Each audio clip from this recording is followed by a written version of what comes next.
প্রিয় দর্শক, স্বাগত জানাচ্ছি আগামীর বাংলাদেশ অনুষ্ঠানে। আশা করি আপনারা ভালো আছেন, সুস্থ আছেন। আজকে আমাদের সঙ্গে অতিথি হিসেবে রয়েছেন এলাই নওয়াজ খান, সিনিয়র সাংবাদিক এবং কলামিস্ট। আরও রয়েছেন মাহিন সরকার, যুগ্ম সদস্য সচিব, জাতীয় নাগরিক পার্টি। আপনাদের দুজনকেই স্বাগত। এলাই নওয়াজ খান, আমরা লক্ষ্য করছি যে 5ই অগাস্টের পরে অনেক রাজনৈতিক দলের একটি এজেন্ডা হয়ে দাঁড়িয়েছে, সেটি হলো নির্বাচন। এবং ধারণা দেওয়া হচ্ছে যে একটি নির্বাচন হয়ে গেলেই বাংলাদেশের যত সমস্যা সব সমাধান হবে। আপনি কি তাই মনে করেন? নির্বাচনই যে সমাধান তা না, কারণ আমাদের সামনে 54 সালের যে যুক্তফ্রন্টের নির্বাচন, অনেকের হয়তো এটা জানা আছে যে 54 সালে এই তৎকালীন ইস্ট পাকিস্তান জাতীয় পরিষদের নির্বাচনে মুসলিম লীগকে শোচনীয়ভাবে পরাজিত করে যুক্তফ্রন্ট, মানে অনেকগুলি দলের জোট, এরা বিজয়ী হয়েছিল। কিন্তু এই সরকার বেশি দিন টেকে নেই। আমার মনে হয় যে 56 দিন টিকেছিল। এটার কারণ হলো যে শেরেবাংলা একে ফজলুল হক, উনি সংসদীয় নেতা হলেন। উনি যখন মন্ত্রিসভা গঠন করলেন তখন আমি মুসলিম থেকে বাদ দিয়ে দিলাম। আমি মুসলিমকে যখন বাদ দিল তখন শেরেবাংলাকে এক হাত দেখে নেওয়ার জন্যে আমি মুসলিম যা কিছু দরকার সবই করেছে। এর মধ্যে কতগুলি ভয়াবহ ঘটনা ঘটছে, মানে শেরেবাংলা সরকারকে অস্থিতিশীল করা, এবং করতে পারার পরে তিনি বাধ্য হয়ে নিলেন। কিন্তু ওই যে প্রথমেই যে আঘাতটা আমি মুসলিম লীগ নেতারা পেয়েছিল, তারা কিন্তু ক্রমাগতভাবে নানা প্রোগ্রামের মাধ্যমে এটা প্রমাণ করতে চাইলো যে আমরা একটা শক্তি। কিন্তু এই জোট টিকল না, এবং এই জোট না টিকার ফলে যেটা হলো সাবসিকুয়েন্টলি বারবার ক্ষমতার বদল হচ্ছিল, মানে সকাল বিকাল সরকার পরিবর্তন হচ্ছিল। রাজনৈতিক নেতাদের অনৈক্যর ফলে 58-এ মার্শাল্লাহ দিল। সেদিন যদি যুক্তফ্রন্ট সরকার ব্যর্থ না হতো এবং সকাল বিকাল পলিটিক্যাল লিডাররা শিফট করে সরকারের পরিবর্তন না ঘটাতো, হয়তোবা আইয়ুব খান সামরিক শাসন জারি করার সাহস পেতেন না। কিন্তু এই রাজনীতিবিদরা সেই প্রেক্ষাপট তৈরি করে দিচ্ছে। পরবর্তীকালে আপনি দেখেন যে আমাদের লোকেরা আন্দোলন করেছে। ইভেন আপনি 69 মুভমেন্টে যে ধরেন, 69 মুভমেন্টে মানে সকল রাজনৈতিক দল, লেফট, রাইট, সেন্ট্রিস্ট, এক্সেপ্ট কয়েকটা পলিটিক্যাল পার্টি ছাড়া সবাই অংশগ্রহণ করছিল। এবং 69 মুভমেন্ট সফল হওয়ার পর 70-তে যে নির্বাচনটা হলো, যদি এই দলগুলি একসাথে নির্বাচন করতো তাহলে হয়তো ইতিহাস অন্যরকম হতে পারত। আবার দেখেন, যখন আমরা স্বাধীনতার পরে আসলাম তখন এই অতীতের এই তিক্ত অভিজ্ঞতার থেকে বলা হলো একটা জাতীয় সরকার গঠন করা হোক। কিন্তু আওয়ামী লীগ তার কর্তৃত্ব প্রতিষ্ঠা করার জন্যে এবং আমার নেতৃত্বে বাংলাদেশ স্বাধীন হয়েছে, সুতরাং একটা শাসন করার অধিকার একমাত্র আমার আছে, এই ইগোর থেকে তারা জাতীয় সরকার গঠন করলেন না। এবং খুব ইন্টারেস্টিং দিকটা হলো যে প্রথমেই মুজাফফর সাহেব, ন্যাপের মুজাফফর আহমদ ওই জাতীয় সরকারের দাবি তুলছিলেন। কিন্তু খুব মজার ব্যাপার হলো যে পরবর্তী অল্প কিছুদিনের মধ্যেই আমার যেটা মনে হলো যে ভিয়েতনাম দিবসে 7 দুইটা ছেলের কিলিংয়ের পরে এরা হলো যে ন্যাপ, কমিউনিস্ট পার্টি এবং আওয়ামী লীগ মিলা একটা ত্রিদলীয় জোট গঠন করলো। এবং এই জোটই পরবর্তীকালে একদলীয় শাসন, এই একদলীয় বাকশাল সৃষ্টি করে পরে বলা হলো যে এটা একটা জাতীয় সরকারের হিসাবে বিবেচনা করা যেতে পারে। আপনি দেখেন যে ওইটা আমরা ব্যর্থ হলাম।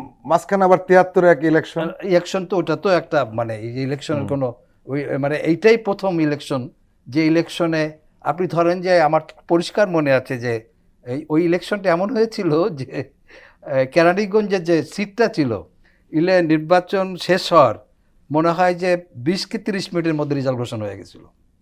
তাতে বোঝা যায় যে রেজাল্টগুলি আগেই তৈরি ছিল।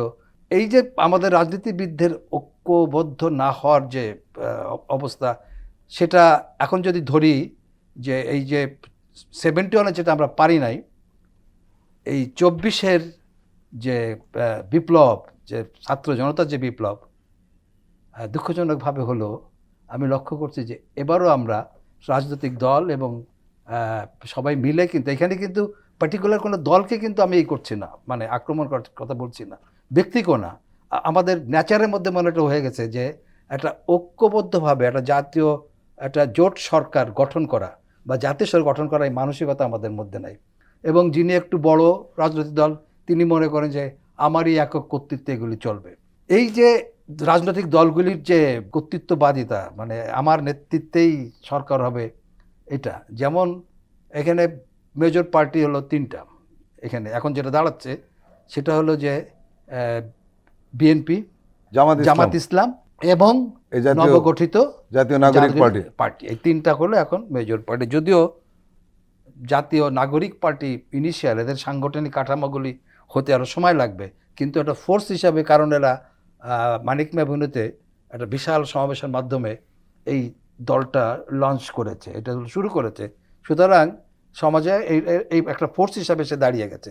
এখন আমি যেটা মনে করছি সেটা হলো যে ভোট করছেন, যদি ভোট হয়ও দুদিন পরে হোক আর আগে হোক, যে পার্টি তিনটা দাঁড়িয়েছে প্যারালাল, এই তিনটা পার্টি কিন্তু একই ভোট, 3 ভাগ হবে, ভোট কিন্তু একটা। আপনি আওয়ামী লীগ, সিপিবি, এই ভোট যেটা, ওইটা কিন্তু খুব বেশি একটা এদিক ওদিক হবে না, ওরা ওই জায়গায় থাকবে। তারপর ওদের মধ্যে কিছু সেন্টার এলিমেন্ট, কাকে ভোট দিবে না দেবে, দ্যাট ইজ ডিফারেন্ট। আপনি যদি বাংলাদেশকে যদি আগামী দিনের যে নতুন বাংলাদেশের স্বপ্ন দেখা হচ্ছে, কিংবা যে নতুন দল, এরা যে নাগরিক পার্টি যে সেকেন্ড রিপাবলিকের কথা বলছে, সেকেন্ড রিপাবলিক করতে গেলে একটা ঐক্যবদ্ধ প্রয়াস ছাড়া সম্ভব হবে না। আমরা সেই প্রসঙ্গে পরে আসব। মাহিন সরকার, আমরা একটা জিনিস লক্ষ্য করছি, আপনারা এ পর্যন্ত বৈষম্য বিরোধী ছাত্র আন্দোলন, জাতীয় নাগরিক পার্টি গঠিত হলো, এবং সব মিলিয়ে আপনারা বারবার কিছু দাবি জানাচ্ছিলেন, কিন্তু আমরা লক্ষ্য করছি যে রাজনৈতিক দলগুলো একটা বড় অংশ আপনাদের দাবির বিরোধিতা করছে। সেটা প্রেসিডেন্টের পদত্যাগ হোক, জুলাই প্রক্লেমেশন হোক, স্থানীয় নির্বাচন আগের যে দাবি, সবগুলির দাবিরই তারা বিরোধিতা করেছে। আপনারা এই সেকেন্ড রিপাবলিকের কথা বলছেন, তারপরে আপনারা গণপরিষদ নির্বাচনের কথা বলছেন। এখন এইগুলোরও তারা বিরোধিতা অলরেডি করে দিয়েছে বা করেছে বা করছে। তাহলে আপনাদের কোনো দাবি যে এখানে বাস্তবায়ন করা সম্ভব হচ্ছে না, তাহলে আপনারা কি করবেন? বর্তমানে যে রাজনৈতিক দল প্রতিষ্ঠিত হয়েছে নবগঠিত জাতীয় নাগরিক পার্টি, তারা সেকেন্ড রিপাবলিক, গণপরিষদ নির্বাচন প্রভৃতি প্রস্তাবনা দিয়েছে। কারণ বাংলাদেশের যে ঐতিহাসিক প্রেক্ষাপট একটু আগে ব্যাখ্যা করলেন, ঐতিহাসিক প্রেক্ষাপট থেকে আমরা দেখতে পাই যে বাংলাদেশের স্বাধীনতা যুদ্ধের পরে যখন উচিত ছিল সর্বদলীয় ঐক্যমত প্রতিষ্ঠার জন্য একটি সরকার, যেটি জাতীয় সরকার প্রতিষ্ঠিত হবে এবং সেটি বাংলাদেশকে এগিয়ে নিয়ে যাবে, সেরকম একটি প্রস্তাবনা যদি থাকতো তাহলে হয়তো বাংলাদেশের ইতিহাস এরকম হতো না। বাংলাদেশের শুরু থেকেই গণতান্ত্রিক যে ধারা সেটি অব্যাহত থাকতো। আমাদের যে 24-এর এই গণ অভ্যুত্থানে আমাদের যে ব্যানারে গণ অভ্যুত্থানটি সংগঠিত হয়েছে সেটি বৈষম্য বিরোধী ছাত্র আন্দোলন ব্যানার। কিন্তু তার মানে কিন্তু এটা না যে এখানে শুধু ছাত্ররা ছিল। যদিও কোটা সংস্কার পর্যায় পর্যন্ত কোটা সংস্কার আন্দোলনের মধ্যেই সীমাবদ্ধ ছিল, ততদিন বৈষম্য বিরোধী ছাত্র আন্দোলন ব্যানারের কার্যকারিতা ছিল এবং যৌক্তিকতাও ছিল। নাম বৈষম্য বিরোধী ছাত্র আন্দোলন হলেও বিভিন্ন শ্রেণী পেশার মানুষ পরবর্তীতে এখানে যুক্ত হয়েছে। যখন আবু সাইদ শাহাদাত বরণ করে, তারপরে কিন্তু এটি গণ অভ্যুত্থানের দিকে চলে যায়। তো আমাদের যে সেকেন্ড রিপাবলিক, এটি তো আসলে অলৌকিক কোনো ধারণা থেকে আসেনি। বিশ্বের বিভিন্ন সভ্য রাষ্ট্রে আমরা দেখেছি তাদের নানা উত্থান পতন, যখন তারা প্রোগ্রেসের দিকে রওনা হয়েছে, পেছন থেকে তাদেরকে টেনে ধরার চেষ্টা করা হয়েছে।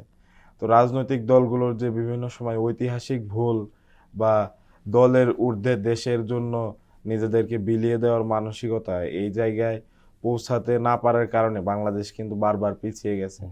গণ অভ্যুত্থান হয়েছে, বিভিন্ন আন্দোলন হয়েছে বড় বড়, কিন্তু আলটিমেট ফলাফল কিন্তু আসেনি।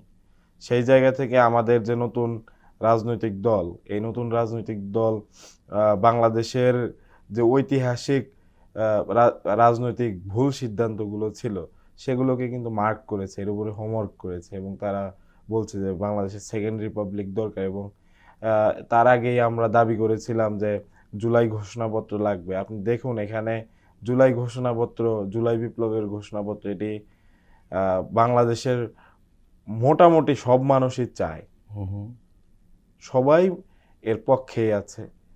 এটিকে আমরা কিভাবে জানলাম? কারণ আমাদের পক্ষ থেকে মাঠ পর্যায়ে গিয়ে জিজ্ঞেস করা হয়েছে র্যান্ডম, এবং প্রত্যেকেই এই কথাগুলোই বলেছে, হ্যাঁ তোমাদের কথাগুলো যৌক্তিক।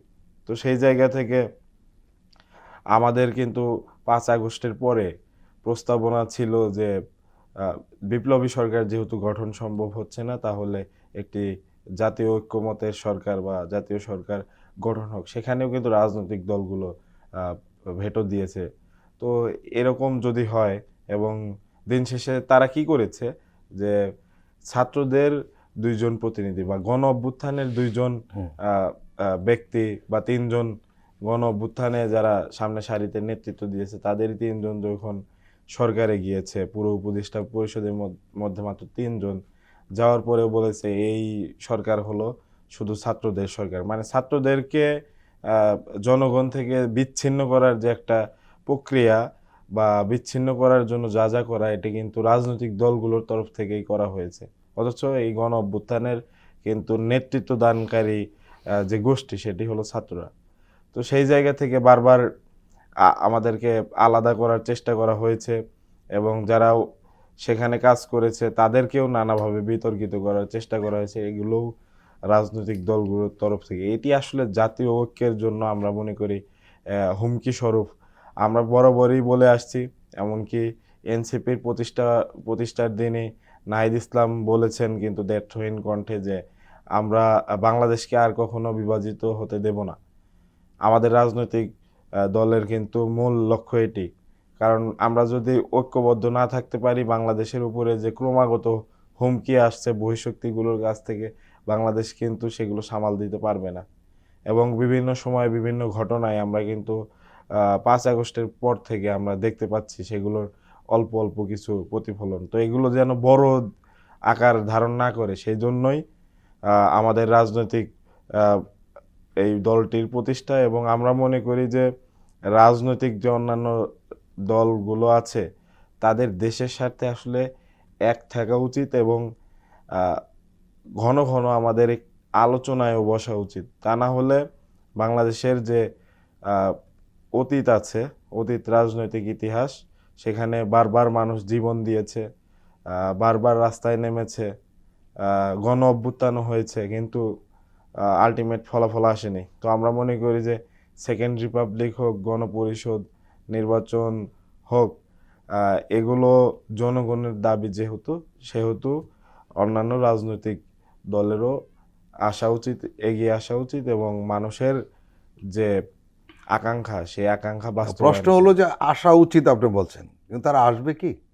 লক্ষণ থেকে তা মনে হচ্ছে না। কিন্তু তারা আসবে কি না আসবে, এটি আসলে একান্তই তাদের সিদ্ধান্ত। তবে রাজনৈতিক যে দলগুলো আছে, তারা প্রত্যেকেই দাবি করে যে ব্যক্তির চেয়ে দল বড়, এবং দলের চেয়ে আবার দেশ বড়।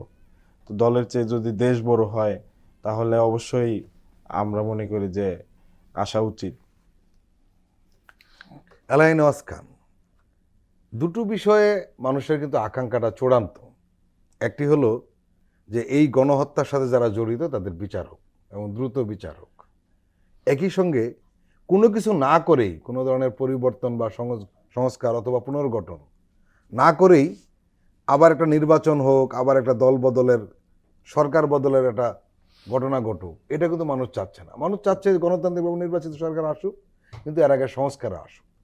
কিন্তু আমরা লক্ষ্য করছি যে রাজনৈতিক দলগুলোর পক্ষ থেকে নির্বাচনের জন্য যত ধরনের কথা বলা হচ্ছে, ছাত্রদের এবং সরকারকে বিতর্কিত করার জন্য যত তৎপরতা লক্ষ্য করা যাচ্ছে, কিন্তু ওই দুটি বিষয়, বিশেষ করে গণহত্যাকারীদের বিচার এবং পুনর্গঠনের জন্য যে সংস্কার প্রয়োজন, সেই বিষয়ে তাদের অত বা তত সোচ্চারতা আমরা দেখছি না। আমি তো মাঝখানে দেখলাম যে তারেক রহমান বলছেন যে ন্যূনতম সংস্কারের মধ্য দিয়ে আমাদের নির্বাচনে যাওয়া, তো সংস্কার হতে হবে, এবং সংস্কারের জন্য লম্বা সময়েরও দরকার আছে বলে মনে করি না। এটা একটা বিষয়। দ্বিতীয় হলো যে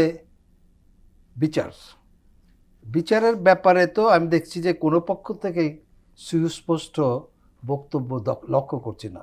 ছাত্ররা বলেছে যে হাসিনাকে যতদিন ফাঁসির মঞ্চে না দেখছি ততদিন কেউ যেন নির্বাচনের কথা না এখন বলে। হলো যে যেটাই বিচার- জাতীয় নাগরিক পার্টির একজন নেতা সার্জিস আলম উনি কিন্তু বলেছেন, বলেছে, ঠিক আছে।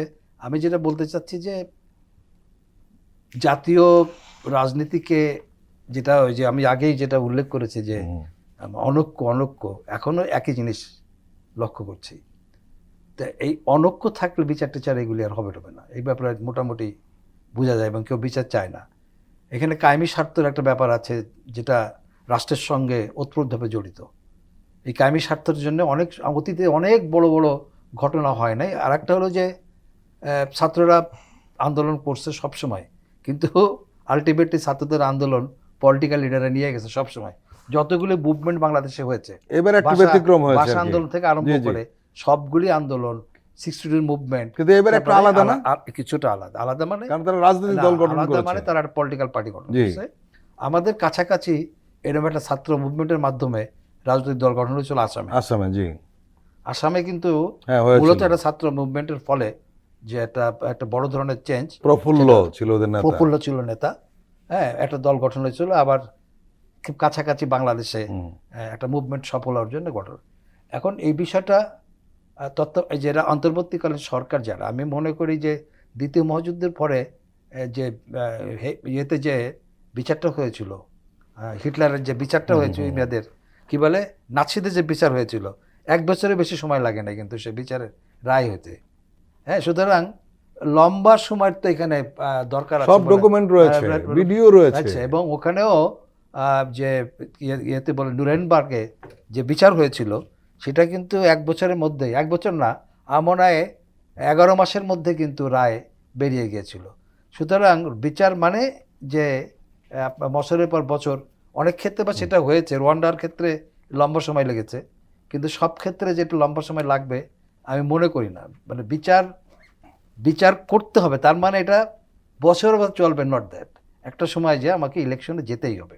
এই বিচারটা যদি অন্তর্বর্তী সরকার দ্রুত করতে চায় তাহলে পলিটিক্যাল পার্টিগুলি সম্মিলিতভাবে সেই কথাটা বলতে হবে যে এই বিচারটা আমরা চাই এবং বিচারের এই সময়ের মধ্যে বিচারটা সম্পন্ন করে আমি ইলেকশনে যেতে চাই। জি জি জি। এখন তো আমি লক্ষ্য করছি যে এইগুলো অনেকেই চাপা পড়ে যাচ্ছে এবং ইলেকশন কমিশন তো বলছে যে সে মানে প্রস্তুতি মোটামুটি নিচ্ছে যে পার্লামেন্ট ইলেকশন করার জন্য।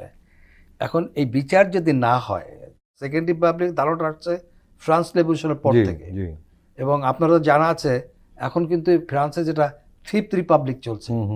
প্রথম রিপাবলিক হয়েছিল হলো ওই ফরাসি বিপ্লবের পরপর এবং খুব ক্ষণস্থায়ী ছিল প্রথম বিপ্লবে। আমার যেটা মনে হয় 1792 থেকে 1804 পর্যন্ত ছিল। এরপরে কিন্তু আবার সেটা ফেল করলো, ফ্যাসিবাদ আসে, ধারাবাহিক হয়েছে। এখন যেটা পঞ্চম আর না, সেটা ওইটাও কিন্তু লম্বা সময় ছিল। জি জি জি। 1804 থেকে 8 সাল ছিল। জি জি। আবার মনার্কি চলে আসছিল। এরপরে হলো 1848-এ যা সেকেন্ড রিপাবলিকটা হয়েছে, এইটা 100 বছর। আবার 100 বছরের পর আবার ফ্যাসিজম আসছে।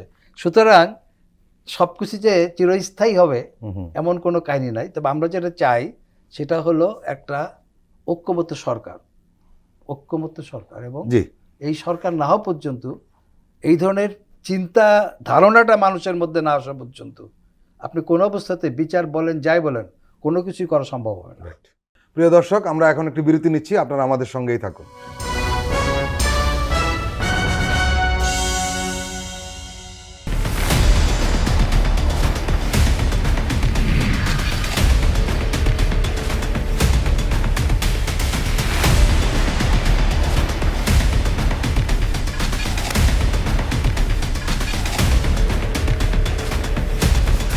নিপীড়নের স্মৃতি, প্রযোজনা মোহাম্মদ হাসান রিয়াদ ও গোলাম মোর্শেদ।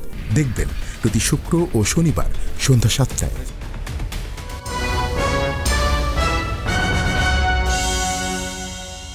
প্রিয় দর্শক, আবারও স্বাগত আগামীর বাংলাদেশ অনুষ্ঠানে। আজকে আমাদের সঙ্গে আলোচনা রয়েছেন সিনিয়র সাংবাদিক এলাইন ওয়াস খান এবং জাতীয় নাগরিক পার্টির যুগ্ম সদস্য সচিব মাহিন সরকার।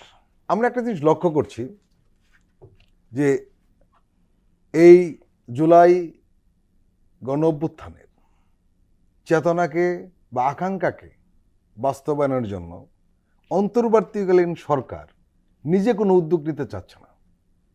তারা একটা শব্দ ব্যবহার করছে যে অংশীজনদের সঙ্গে সব বিষয়ে আলাপ করে আমরা সিদ্ধান্ত নিব। প্রশ্ন হলো, অংশীজনদের একটি অংশ যদি না চায় এই আকাঙ্ক্ষাকে বাস্তবায়ন না করতে, তাহলে কি হবে? তাহলে সরকার সব মেনে নিবে? দেখুন, এটি আসলে অংশীজনরা যদি না চায় তাহলে তো এটি আমরা মনে করি যে সেই অংশীজনদেরই দায়।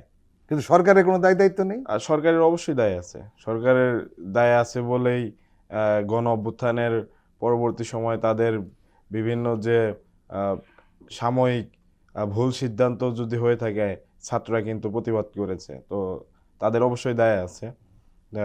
এবং বাংলাদেশের এই জনগণের কাছে যারা শহীদ হয়েছে, 24-এর গণ অভ্যুত্থানে যারা আহত হয়েছে, প্রত্যেকের কাছে এই সরকার দায়বদ্ধ বলে আমরা মনে করি। তো সরকার তার জায়গা থেকে শুরু থেকে কাজ করে যাওয়ার প্রতিশ্রুতি ব্যক্ত করেছে।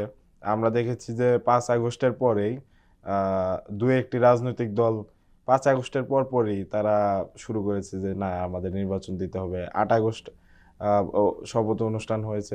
তারা তার আগেই বলা হয়েছে 7 তারিখে একটা সমাবেশ হয়েছিল, সেখান থেকে বলা হয়েছিল সেখান যে থেকে 3 মাসের মধ্যে নির্বাচন চাই। তাহলে একটা সরকারি গঠিত হলো না, তার মধ্যেই তারা নির্বাচন চায়। নির্বাচনটা আসলে কার কাছে চায়? গণ অভ্যুত্থানের পরে তারা সাথে সাথে নির্বাচন চায়, এটা তো আসলে কোনো দিক দিয়ে যৌক্তিক হতে পারে না, তাই না? কারণ গণ অভ্যুত্থান হয়েছে তার মধ্যবর্তী সময়ে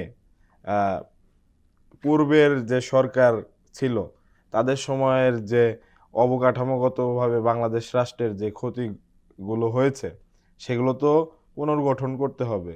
এই মধ্যবর্তী যারা সরকার আসবে, হোক বিপ্লবী সরকার, জাতীয় সরকার বা অন্তর্বর্তীকালীন সরকার, যাই হোক, তাদেরকে সেই সময়টুকু দিতে হবে। এবং এই মধ্যবর্তী যে সরকারটি হবে সেটি কিন্তু সবার ঐক্যমতের সরকার।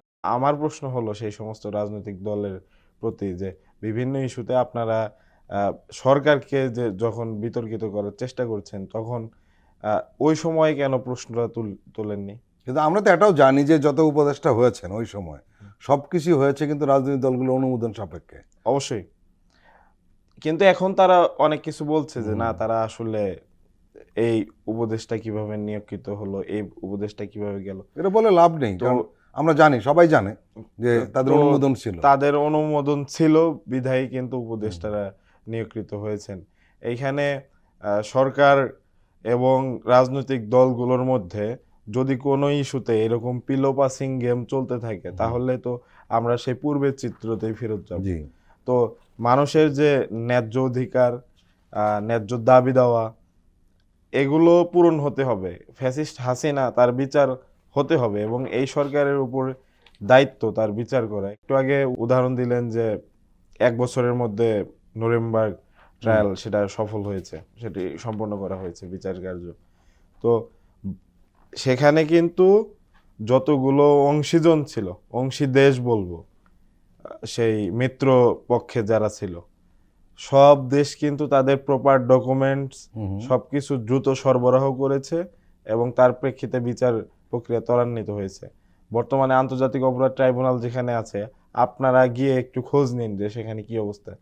তাদের কোনো পক্ষ থেকে কিন্তু সেভাবে সহায়তা করা হচ্ছে না, তথ্য দিয়ে বা অন্যান্যভাবে, যে কোনোভাবে তাদেরকে সহায়তা করা হচ্ছে না। এবং তারা কিছুদিন আগে ছাত্র প্রতিনিধিদের আমাদেরকে ডেকেছিলেন এবং আমাদের তরফ থেকে সর্বাত্মক তাদের সহায়তা করার জন্য আশ্বাস দেওয়া হয়েছে। তো এই যে জাতীয় ঐক্য যে কোনো বিষয়ে যদি প্রতিষ্ঠিত না করতে হয় সেক্ষেত্রে কিন্তু আপনার আগ্রহটাই মূল। এর জন্য ব্যাপক কিছু করতে হবে, বিষয়টা সেরকম নয়। তো এখানে যদি কারো আগ্রহ না থাকে, সেটি কিন্তু আমরা তাদের কথাবার্তা বা তাদের চালচলনে আমরা বুঝে যাই। এখন রাজনৈতিক দলগুলোর আসলে ইচ্ছা কি, সেটি আসলে রাজনৈতিক দলগুলোই ভালো জানে।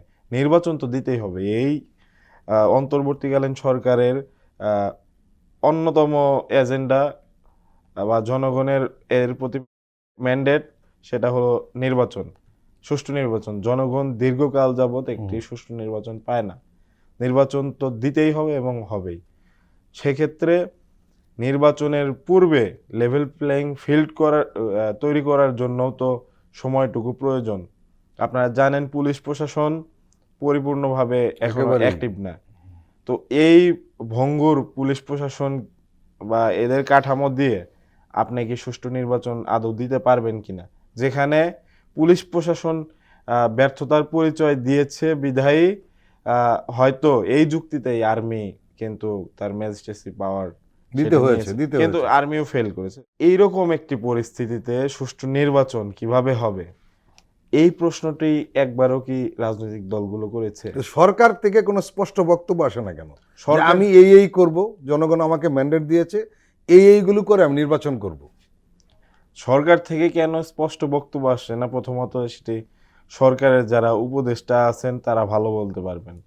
এখন সরকারের কিন্তু যে ধরে নেওয়া হয় সরকার তো আপনাদেরই, ধরে আপনারা নেওয়া মূল- হয়, আপনারা মূল স্টেক হোল্ডার এই সরকারের, ধরে নেওয়া হয় এবং স্বাভাবিক। দেখুন শুধু আমি একটি উদাহরণ দেব এখানে।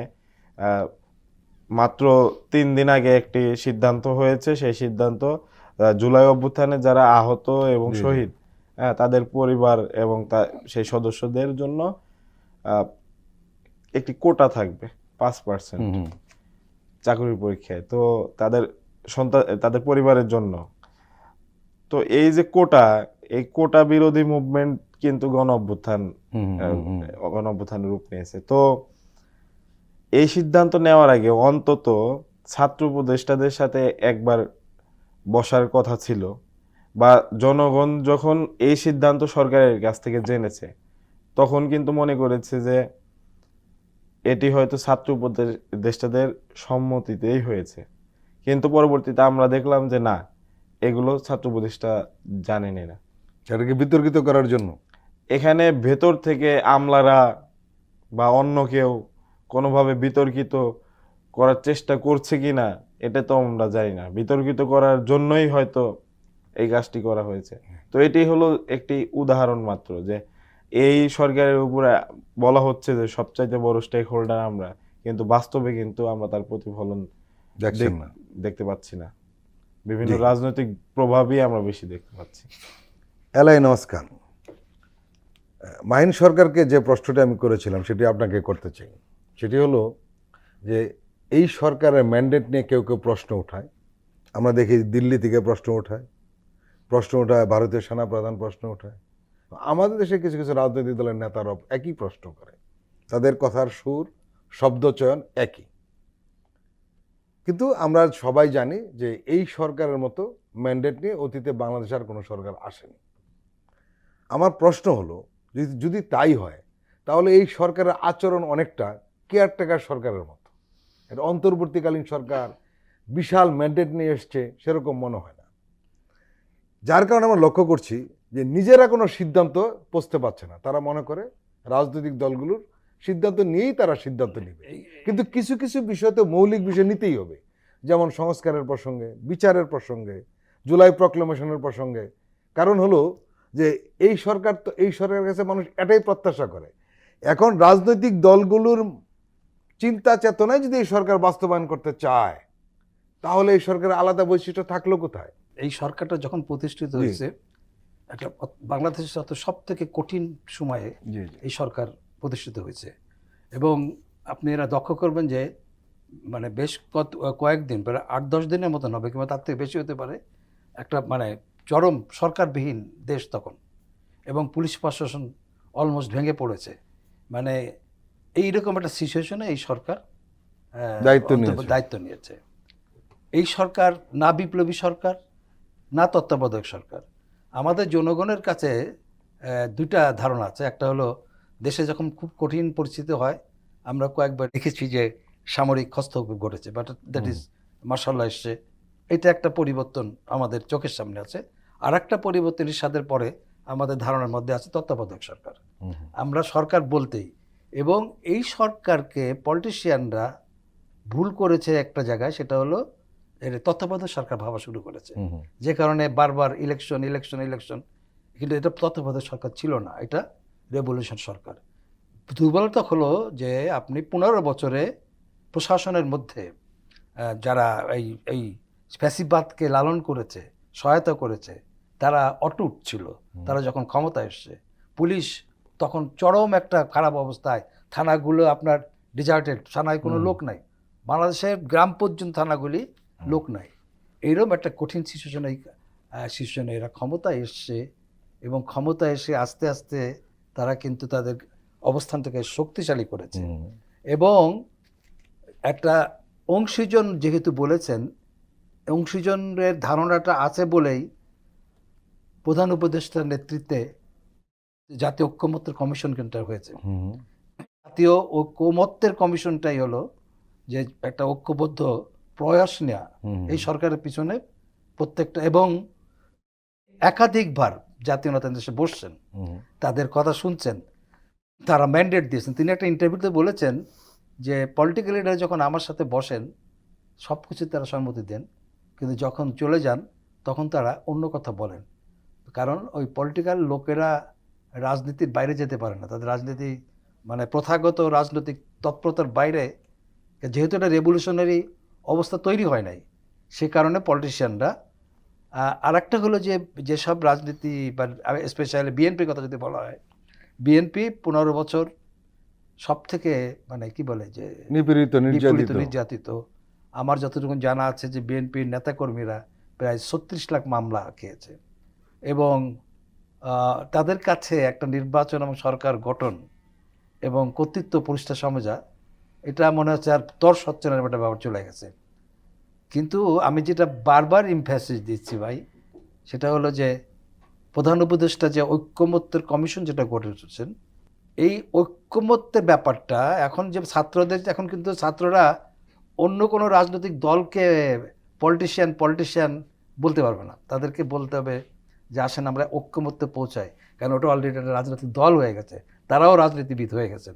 সুতরাং পলিটিশিয়ানরা এটা করলে ওটা করলো না, এখন এই ছাত্রদের উদ্যোগ হইতে হবে, আসেন আমরা একটা প্ল্যাটফর্মে। আমি প্রশ্ন করেছিলাম যে সরকার কি কোনো ভূমিকা রাখবে না? সরকার তার ভূমিকা রাখছে।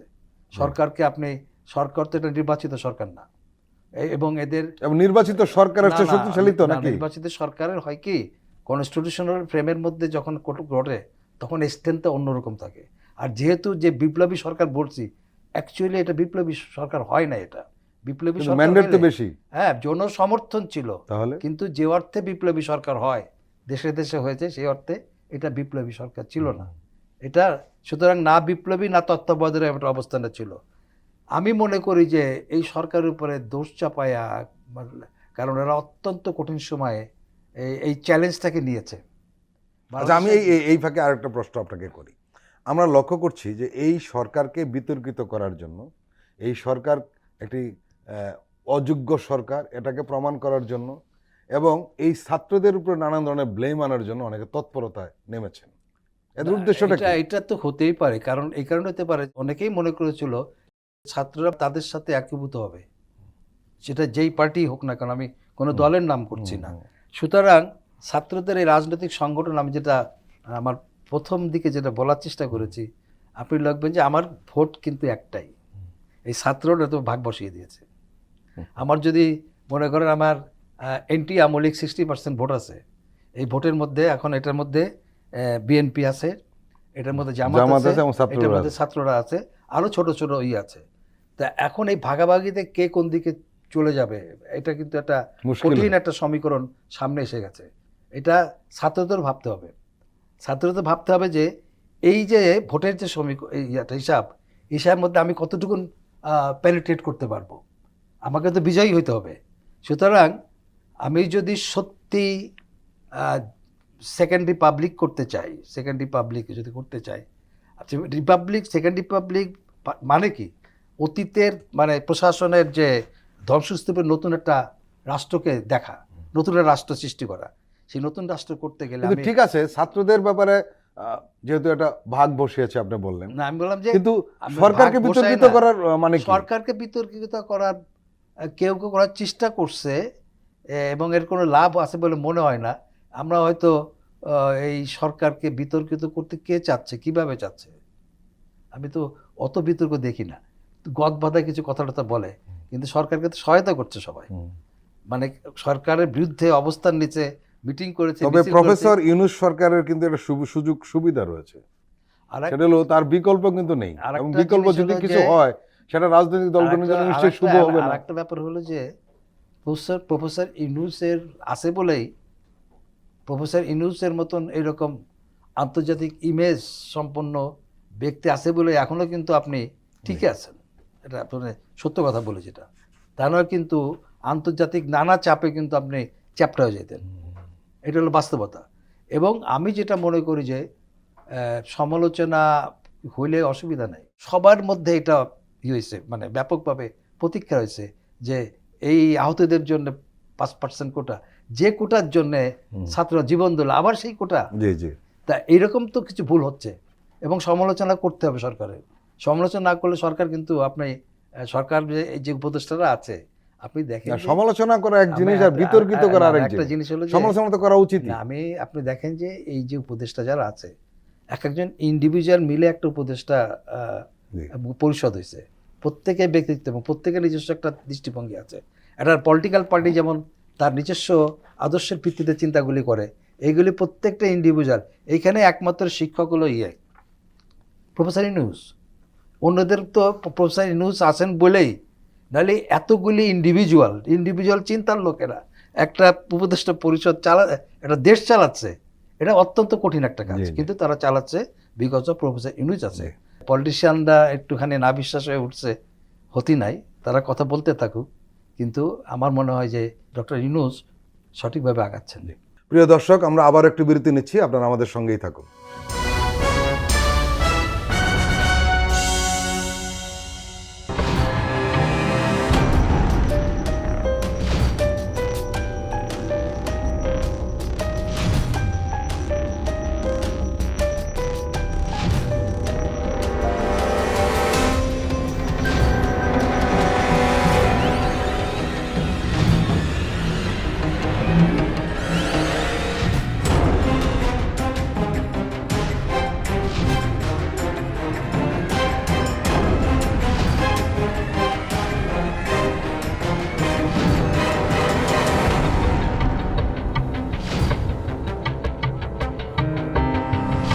কেমন আছে অর্থনীতি দেখবেন প্রতি সোম ও মঙ্গলবার রাত 10:20।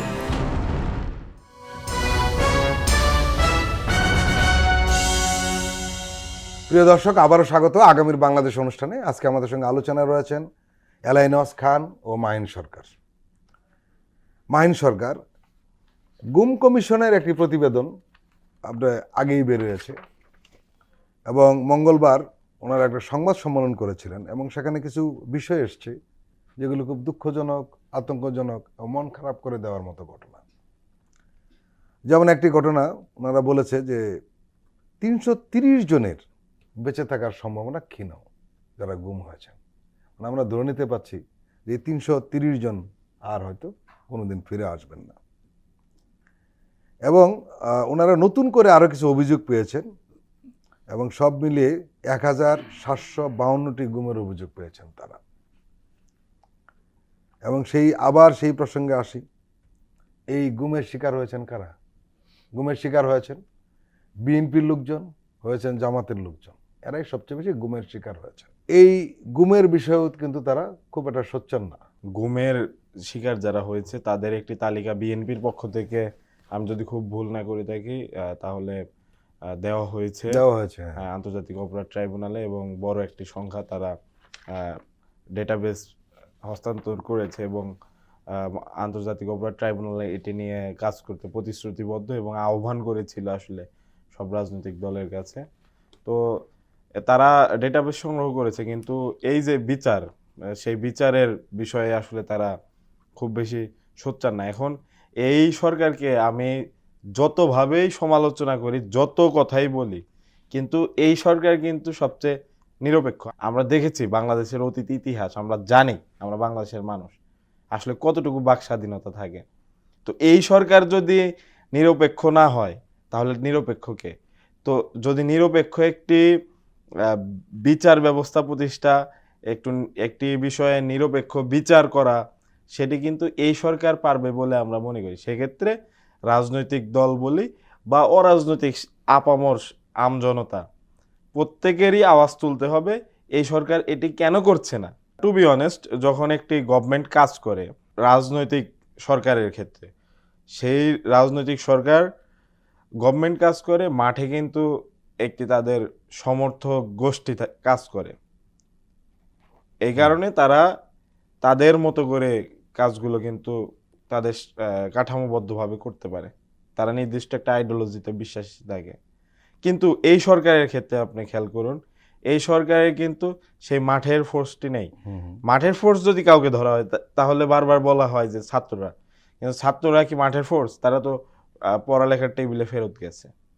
তার মানে মাঠের ফোর্স নাই। এখানে মাঠের ফোর্স হিসাবে কাজ করা উচিত ছিল সকল রাজনৈতিক দলগুলোর, কিন্তু সেইখানে যখন শূন্যতা দেখা দিয়েছে, মনে হচ্ছে যে রাজনৈতিক দলগুলো অনেক বেশি তাদের আকাঙ্ক্ষার জায়গা থেকে স্বেচ্ছাচারী মনোভাব প্রকাশ করছে, তখন কিন্তু ছাত্ররা তাদের এই প্রয়োজন বোধ করেছে যে রাজনৈতিকভাবে আরেকবার ঐক্যবদ্ধ হওয়ার জন্য।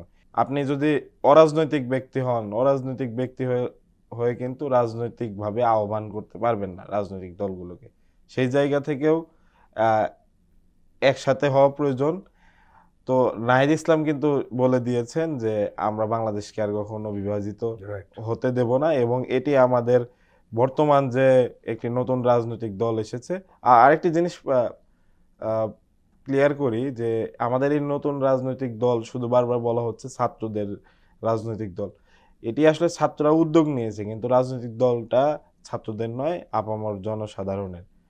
তো সেই জায়গা থেকে আমরা মনে করি যে এই গভর্নমেন্টকে প্রেশারাইজ করা যায় এবং করতে হবে সেটি যৌক্তিক যে সংস্কার বিচার, এটির জন্য নির্বাচনের জন্য প্রেশারাইজ করা যায়। প্রশ্ন করা যায় যে কংক্রিট একটা আপনারা কথা বলেন যে নির্বাচন কত দিনে দিবেন, এইটি আসলে রাজনৈতিক দলগুলোর একটা হয়তো ভীতির জায়গা। তো সেই জায়গা থেকেও এই সরকার একটি টাইম ফ্রেম দিয়েছে যে এতদিনের মধ্যে নির্বাচন হতে পারে, ডিসেম্বরের কথা বলা হয়েছে, আগামী ডিসেম্বর। তো সেই জায়গা থেকে আমরা মনে করি যে এই গভর্নমেন্টকে যতদিন আছে তাদেরকে ফ্রিভাবে কাজ করার সুযোগ দিতে হবে, এবং যৌক্তিক যে সমালোচনা সেটিও করতে হবে, কিন্তু এমন কোনো কাজ করা উচিত নয় যাতে জাতীয় ঐক্য বাধাগ্রস্ত হয়। এমন কোনো কাজ করা উচিত নয় যাতে এই সরকারের পক্ষ থেকে যে পজিটিভ কাজগুলো করার উদ্যোগ নেওয়া হচ্ছে সেগুলো যেন বাধাগ্রস্ত না হয়। এলাইন নওয়াজ খান, গুম কমিশন মঙ্গলবার যে সংবাদ সম্মেলনটি করেছে সেই প্রসঙ্গে আমরা কথা বলছিলাম। 330 জন যারা গুম হয়েছে এদের আর বেঁচে থাকার সম্ভাবনা ক্ষীণ রয়েছে, এবং আমরা ওই সংবাদ সম্মেলনে থেকে আমরা জানতে পারলাম যে পুলিশ লাইনে গোপন বন্দিশালার সন্ধান পাওয়া গেছে। মানে শুধু ঢাকাতে নয়, পুলিশ লাইনে ছিল, যেমন বগুড়া পুলিশ লাইনে এটা অলরেডি পাওয়া গেছে, এবং সেখানে বিভিন্ন জায়গা থেকে বন্দীদের ধরে এনে জিজ্ঞাসাবাদ করা হতো। এর আগে কিন্তু যখন আয়নাগড় দেখতে যায় তখন কিন্তু আমরা জেনেছি যে প্রায় 7 শতাধিক এই ধরনের নির্যাতন সেল বা বন্দিশালা সারা বাংলাদেশে ছড়িয়ে রয়েছে। আনুষ্ঠানিকভাবে গুম কমিশন ওনারা জানালেন যে আসলে এরকম বিভিন্ন জেলাতে রয়েছে, এবং সব মিলিয়ে আসলে কি ভয়াবহ একটি পরিস্থিতি তখন ছিল। 72-75-এ গুম খুন হয়েছে। পরবর্তী সরকার কিন্তু এই গুম খুন নিয়ে কোনো বিচার কিংবা তদন্ত কোনো কিছু করে নাই, যার ফলে এই দ্বিতীয়বার যখন আবার ক্ষমতায় আসলো একই জিনিস এখানে হয়েছে। যদি সেই সময় যদি গুম খুনের বিচারগুলি হতো তাহলে আজকে এই দাবি উঠতো না। গুম খুনের ধারা কিন্তু যেটা হয়, পরবর্তী সরকার এসে সরকার শাসনকে এনজয় করতে থাকে, অতীতের বিচারগুলি তারা করতে চায় না। এই কমিশন অলরেডি গঠিত হয়েছে এবং তারা চেষ্টা করছে। আমি যেটা মনে করি যে গুম খুনের বিচারটা এরা একটা কাঠামোগত জায়গা তৈরি করে যেতেই পারবে, পুরাটা হয়তো করতে পারবে না, কারণ ইলেকশন যেহেতু বলে ফেলা হয়েছে, তত অবশ্য বলেছে যে ডিসেম্বর, কিন্তু বিচারটা তো শুরু করতে হবে। আমি যেটা বলতে চাচ্ছি যে হবে, কিন্তু এই সময়ের মধ্যে অন্তত অন্য বিচারগুলি সম্পন্ন কিছু করলেও করতে পারবে, কিন্তু গুম খুনের বিচারটা একটু মনে হয় ডিফিকাল্ট এবং কঠিন। কিন্তু এই 330 জন কিভাবে গুম হলো এগুলি তো জানা যাবে, ফ্যামিলিগুলি জানে কিভাবে হয়েছে, এই উপাত্তগুলিও ই করা আর কি, মানে জি। সংগ্রহ করা। এবং অন্যান্য গুম খুনলে আমার মনে হয় যে অন্য বিচারগুলি একটু দ্রুত হলেও গুম খুনের বিচারগুলি একটু সময় লাগতে পারে। অলরেডি তো আমি দেখলাম যে কিছু কিছু পুলিশ অফিসারকে হুম হুম ই করা আটক হয়েছে, করা হয়েছে। আটক করা হয়েছে এই গুম খুনের অভিযোগের জড়িত কারণে। তা আমরা সর্বমহল থেকে স্ট্রং ডিমান্ড থাকবে যে আমাদের মানে যারা যারা শিকার হয়েছে গুম খুনের যে ফ্যামিলিগুলি, সেই ফ্যামিলিগুলিকে অন্তত এইটুকু আশ্বস্ত করা জায়গায় যাওয়া যে আমরা গুম খুনের মামলাতে এই পর্যন্ত এগিয়েছে, দৃশ্যমান জায়গায় যাওয়া। সাধারণ মানুষের কিন্তু একটা ধারণা রয়েছে যে সামনে কোনো রাজনৈতিক দল ক্ষমতা আসলে সংস্কারও হবে না এবং এই গণহত্যার বিচারও হবে না। এই যে সরলীকরণ ধারণা মানুষের, আসলে কি তাই? আপনার যেটা হয়, বাংলাদেশের মধ্যে মানুষ তো বারবার স্বপ্নভঙ্গের মধ্যে পড়েছে জি এবং একদম স্বাধীনতার পর থেকেই কিন্তু স্বপ্নভঙ্গ। স্বাধীনতা যে স্বপ্ন নিয়ে এসেছিল, পরবর্তীকালে দেখেছি যে লুটপাট, রাহাজানি, হত্যা ইত্যাদি কীভাবে মানুষের স্বপ্নকে ভেঙে চুরমার করে দেওয়া যায়। এই অভিজ্ঞতার থেকে কিন্তু মানুষ বলছে যে রাজনৈতিক দলগুলি ক্ষমতা আসলে তারা ওই আগের মতো করেই সরকার চালাবে। আপনার কি মনে হয়? আপনি তো অনেক বিপ্লবী- দেখেছেন। আমি তো যে ধারাবাহিকতা দেখছি তাতে তো মনে হয় না যে একটা রেভলিউশনারি ব্যাপার পলিটিক্যাল লিডাররা করতে পারবে, হবে। পলিটিকে যারা জিতে আসবে নির্বাচনে করতে পারবে। তবে একটা জিনিস হতে পারে, যদি এই গণ অভ্যুত্থানের সাথে জড়িত যেসব দলগুলি আছে সবাই মিলে যদি একটা সরকার গঠন করতে পারে, তাহলে কিন্তু এগুলির বিচার হতে পারে, বিচার হবে। তা না হলে কোনো একটা দল যদি ক্ষমতায় যায়, নানা রকম মানে তাদের মধ্যে লিমিটেশন তাদের এসে যাবে, কাজ করতে পারবে না। সুতরাং আমি যারা নতুন যে রাজনৈতিক দল এসছে তাদেরকে বলবো যে যারা চেঞ্জ করতে চাচ্ছে রাষ্ট্রটাকে, একটা আমূল পরিবর্তন করতে চাচ্ছে, আপনাকে একটা বলি, মানে কোনো জায়গায় যদি আমূল কোনো পরিবর্তন করে সমাজে, তখন কিন্তু সমাজের মানুষের মধ্যে নানা ধরনের দ্বিধাদ্বন্দ্ব কাজ করতে থাকে এবং মানুষরা কিছুটা কারণ এই ধরনের এক্সপিরিয়েন্স যেহেতু থাকে না মানুষের মধ্যে। 5ই আগস্টের যে অভিজ্ঞতা হয়েছে, বললাম যে অতীতের এরকম অভিজ্ঞতা হয়নি। হয় নাই বলে মানুষ কিছুটা পাজেল অবস্থায় থাকে, দ্বিধাদ্বন্দ্ব থাকে, নানা রকম প্রশ্ন করে কি হবে না হবে, সংশয়গুলি তারা প্রকাশ করতে থাকে। তা এইগুলি আমার মনে হয় যে এই কারণেই এটা আলটিমেটলি আমাদের ইলেকশন হতেই হবে, সেটা যখনই হোক। এটা 1 বছরের মধ্যে হলে আরও ভালো। কিন্তু আমি যেটা বারবার এমফেসিস দিচ্ছি সেটা হলো যে সত্যি যদি আমরা একটা সবাই মিলে সরকার গঠন করতে পারি আগামীতে, তাহলে হয়তো সব বিচারই সম্ভব হবে। জি, এলআই নওয়াজ খান এবং মাহিন সরকার, আপনাদের দুজনকে আন্তরিক ধন্যবাদ। প্রিয় দর্শক, আজকের অনুষ্ঠান আমরা এখানে শেষ করছি। আপনারা ভালো থাকবেন, সুস্থ থাকবেন। আল্লাহ হাফেজ।